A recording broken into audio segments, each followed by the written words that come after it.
Assalamualaikum warahmatullahi wabarakatuh teman-teman. Pada malam hari ini Mbak Kendel sontak mengajak saya untuk keluar rumah. Jadi ini juga sangat mencengangkan sekali karena Mbak Kendel tidak pernah mengajak keluar rumah secara tiba-tiba seperti ini.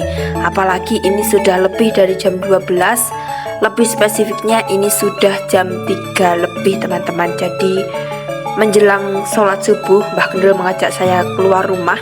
Dia bilang saya akan mengajak Mbak Lulu mengaji. Ini juga membuat saya bingung sekali teman-teman. Apa yang dimaksud Mbak Kendel dengan mengaji itu? Jadi teman-teman, supaya ini bisa menambah ilmu pengetahuan kita semua, mari sama-sama kita simak apa yang akan dibicarakan oleh Mbah Kendel Jopo Montro, apa yang akan beliau tunjukkan kepada kita semua. Biasanya kalau Mbah Kendel memerintahkan sesuatu hal secara tiba-tiba, itu adalah berdasarkan panggilan guru sejatinya yang ada di dalam hati. Untuk itu teman-teman, mari sama-sama kita simak video ini sampai selesai supaya kita bisa sama-sama belajar dengan Mbah Kendel Jopo Montro. Teman-teman, pada malam hari ini kita sudah jam 3 lebih. Ini Mbah Kendel mengajak keluar. Dia bilang ingin meneropong malam. Jadi pada malam hari ini kita akan mendengarkan sabda temu Mbah Kendel di luar rumah teman-teman. Jangan lupa subscribe sebelum kita mendengarkan sabda temu dari Mbah Kendel Jopo Montro. Gimana Mbah Kendel, apa yang ingin jenengan sampaikan Mbah? Di dunia ini ada siang dan ada malam. Waktu siang adalah waktunya orang-orang pada bekerja semua. Waktunya malam, orang-orang pada istirahat semua. Artinya untuk melepaskan lelah. Namun di tengah-tengah waktu malam, kita yang lengah tidur, kita yang sudah capek untuk bertidur, kita yang sudah melaksanakan sholat 5 waktu dan sudah melaksanakan dharmanya, yaitu bekerja untuk menafkahi keluarga kita. Tentu kita pasti punya kelelahan yang akhirnya kita untuk beristirahat, untuk melepaskan kepenatan agar kita bisa sehat, besoknya bekerja lagi. Kita sebagai hamba Allah, bahwa kadang kita merasa sombong bahwa ciptaan Allah yang paling sempurna adalah manusia. Manusia diberi kesempurnaan, manusia diberi akal dan pikiran, manusia diberi perabot jasmani dan rohani yang sangat sempurna sekali, yang sangat lengkap sekali. Sehingga dari organ-organ kita begitu lengkap sekali, sehingga gerakan tangan, gerakan kaki, gerakan mata, mulut, hidung dan sebagainya seperti bekerja pada arenanya masing-masing. Akhirnya manusia seutuhnya akan mencapai cita-citanya dan mereka hidup di dunia ini bisa beribadah, bisa bersenang-senang, bisa untuk menyempatkan diri menghamba atau bertakwa kepada Allah Subhanahu wa Ta'ala. Sehingga kadang kita memiliki kesombongan bahwa kita merupakan di atas segalanya, atas ciptaan Allah. Biarpun kita bersama bangsa jin dan iblis, tetap derajat kita ada di atasnya, karena kita adalah makhluk yang paling sempurna. Kita banyak waktu untuk beribadah, dari pagi atau dari siang, dari malam, pagi sampai malam hingga pagi lagi, kita selalu diberi kesempatan untuk beribadah, untuk menjalankan yaitu ketakwaan kepada Tuhan, ketakwaan kepada Allah Subhanahu wa Ta'ala. Sehingga teman-teman, kadang kita lupa dengan apa yang kita lihat di alam semesta atau di sekitar kita. Pada saat dulu saya berguru, yaitu berguru dengan ilmu kerohanian, Berguru dengan ilmu kepangeranan, artinya ilmu bertakwa kepada Allah Subhanahu wa taala. Kadang kita sama guru diberi ajaran yang bersifat kawruh atau penjabaran tentang dunia dan akhirat. Kadang kita diajak guru untuk melihat panorama baik di gunung, di sawah, atau di kota, di desa, atau di kebun-kebun. Kita bisa untuk melaksanakan kenikmatan resapi agar kita bisa tahu bahwa sebenarnya orang hidup di dunia ini bahwa telah diberikan kenikmatan oleh Allah lahir dan batin.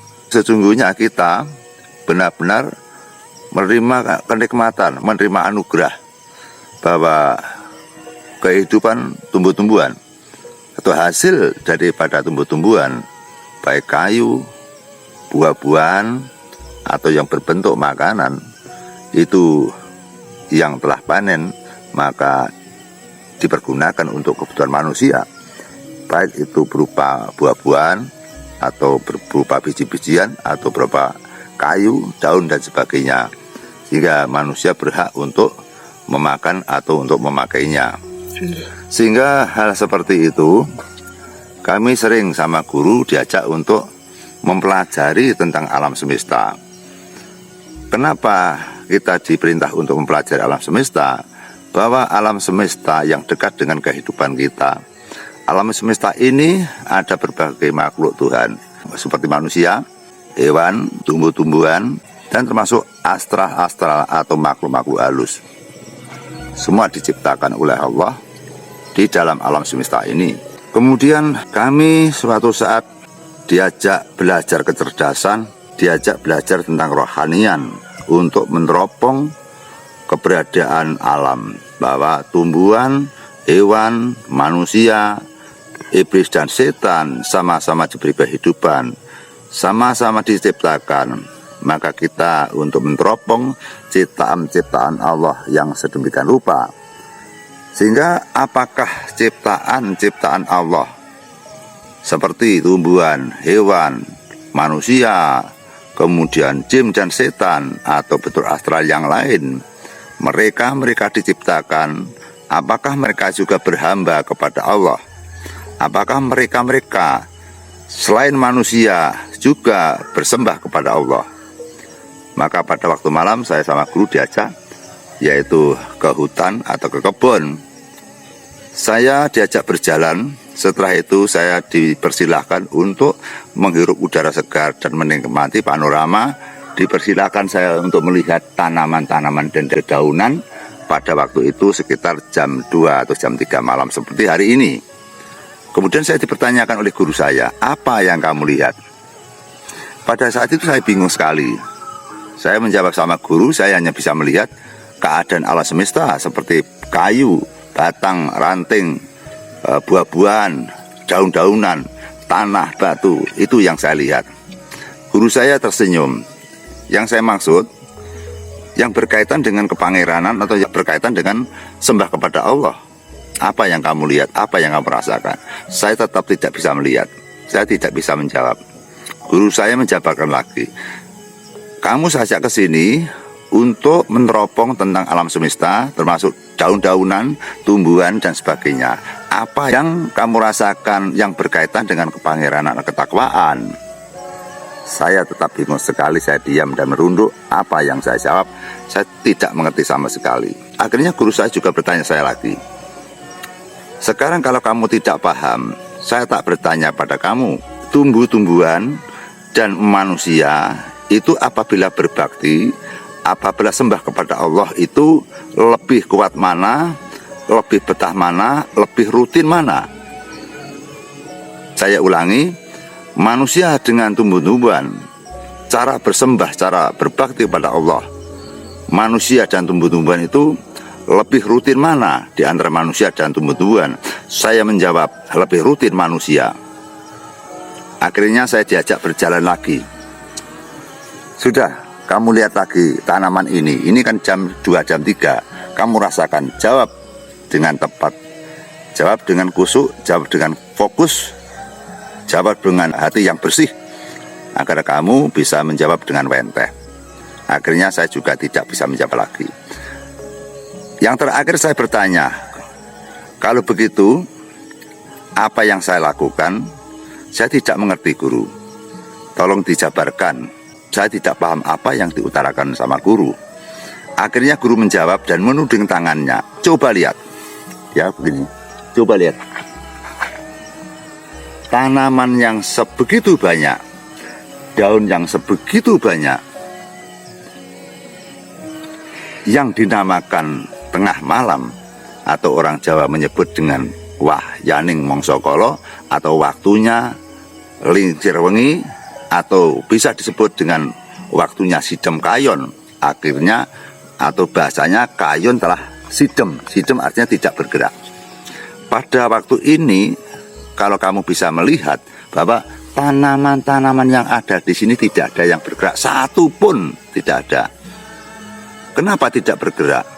Ketahuilah anakku bahwa tanaman ini sebenarnya menyempatkan diri, zikir, sembah kepada Allah Subhanahu wa Ta'ala, karena tanaman-tanaman ini merasa bahwa dia juga diciptakan yang sama seperti kita.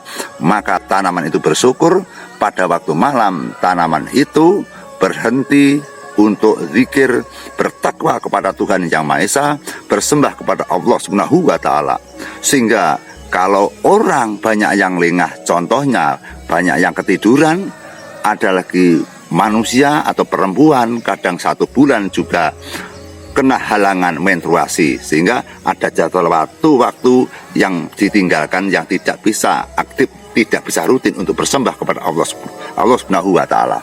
Tapi kalau namanya daun dan tumbuh-tumbuhan, setiap hari, setiap jam 1, jam 2, atau jam 3, daun-daun, ranting-ranting pohon-pohon itu akan berhenti.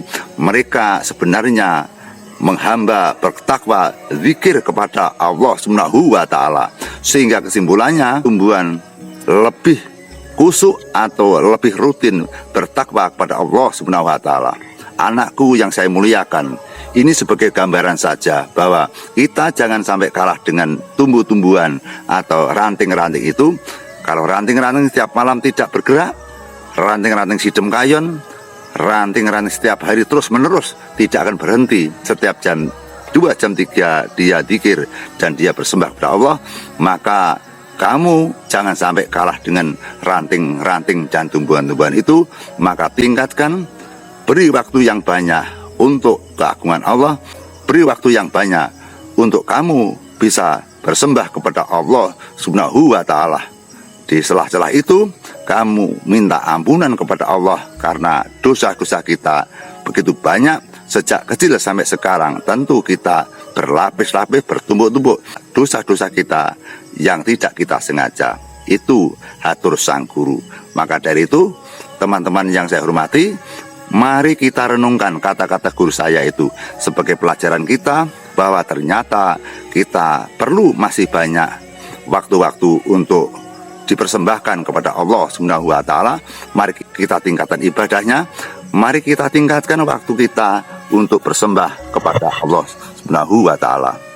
Sehingga dengan acuan seperti ini, semoga menjadi semangat kita, sebagai motivasi kita, menjadi support kita, agar kita semakin menggandrungi, mencintai Allah Subhanahu wa Ta'ala yang benar-benar telah menghidupi kita, benar-benar telah memberikan anugerah kepada kita. Cukup sekian Mbak Lulu saya sampaikan, Ya. Mohon ditutup. Ya teman-teman, ini sungguh luar biasa sekali. Jadi ini di luar pikiran saya. Saya kira Mbah Kendel akan bersabda tomo seperti biasanya, tapi ternyata pada malam hari ini kita mendapatkan pengalaman baru, bahwasannya ternyata pada waktu malam makhluk hidup, utamanya adalah tumbuhan, itu melakukan sembah kepada Sang Pencipta, teman-teman. Jadi ini menjadi pelajaran bagi kita semua, bahwasanya memang semua umat, semua makhluk hidup khususnya di dunia ini adalah hamba-hamba Allah, adalah umat-umat Allah yang selalu mengabdi, bertakwa, dan memuja serta memuji kepada Allah Subhanahu wa Ta'ala. Sehingga ini menjadi pelajaran bagi kita semua. Bahkan tumbuhan saja yang kita anggap tidak memiliki akal, pikiran, serta hati nurani, tumbuhan itu masih mau menyempatkan waktu untuk bertakwa kepada Allah. Sehingga kita sebagai manusia, kita sebagai umat atau hamba Allah yang sempurna, hendaknya kita lebih meningkatkan keimanan dan ketakwaan kepada Allah Subhanahu wa Ta'ala. Amin, amin ya Rabbal alamin. Mbah Kendil mungkin ada tambahan, Mbah? Tumbuh-tumbuhan itu tidak akan berhenti. Nggih. Walaupun musim hujan, walaupun musim kemarau pun, walaupun musim angin pun, hutan atau tumbuh-tumbuhan atau tanam-tanaman baik besar atau kecil, maka daun-daunan, ranting-ranting itu pasti diam, tidak bergerak sama sekali. Sama sekali tidak bergerak. Tidak bergeraknya itu, tanaman itu, tumbuh-tumbuhan itu, mereka adalah bersembah zikir kepada Allah Subhanahu wa Ta'ala. Itu sebagai acuan saja bahwa kita jangan sampai kalah dengan tumbuh-tumbuhan. Karena kita tahu bahwa kita kadang sholat saja ketiduran karena capek. Kemudian kaum wanita pada waktu 1 bulan dia berkurang dari 5 hari karena keadaan menstruasi, sehingga waktunya juga berkurang. Pemirsa, cukup sekian. Ya teman-teman, semoga video ini bermanfaat. Dan bagi kalian yang belum subscribe, silahkan pencet tombol subscribe-nya supaya kalian tidak ketinggalan notifikasi atas video-video Mbah Kendil yang pastinya akan lebih menarik lagi, dan sebagai pengalaman kita semua yang kita ambil dari pengalaman Mbah Kendil Jopo Montro. Mungkin cukup sekian teman-teman, semoga video ini bermanfaat. Wassalamualaikum warahmatullahi wabarakatuh. Waalaikumsalam warahmatullahi wabarakatuh. Sugeng rahayu ingkang winanggi. Amin ya Rabbal alamin.